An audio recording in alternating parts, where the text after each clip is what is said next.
রবিবার দুপুরে নিউ কোচবিহার স্টেশনে এসে উপস্থিত হন রাজ্য বিধানসভা স্পিকার তথা কোচবিহার দক্ষিণ বিধানসভা কেন্দ্রের বিধায়ক রথীন্দ্রনাথ বোস। এরপর সেখান থেকে হুটখোলা গাড়িতে চেপে রোড শো করে কোচবিহারে ঐতিহ্যবাহী মদন মোহন মন্দিরে এসে পুজো দেন তিনি। এরপর তিনি সেখান থেকে কোচবিহার জেলা কার্যালয়ে বেরিয়ে যান। তাকে দেখতে এবং সংবর্ধনা জানাতে এদিন সকাল থেকে নিউ কোচবিহার স্টেশনে উপস্থিত হন বিজেপি কর্মী সমর্থকেরা।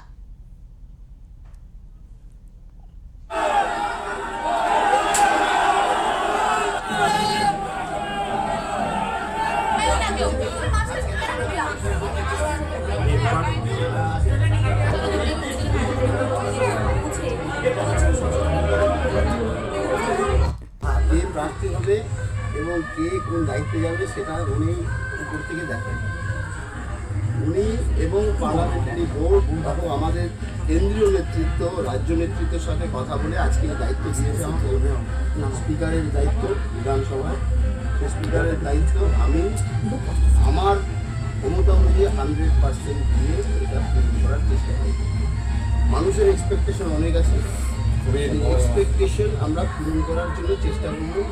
মাননীয় প্রধানমন্ত্রী, আমাদের যে মুখ্যমন্ত্রী শুভেন্দু অধিকারী সহ সবাই আমরা একসাথে কাজ করে মানুষের এক্সপেকটেশন পশ্চিমবঙ্গকে যে অবস্থায় নিয়ে গেছিল সেখান থেকে আমরা ফিরিয়ে আনার চেষ্টা করবো এবং মানুষ এই জন্যই আমাদের বড় করেছে।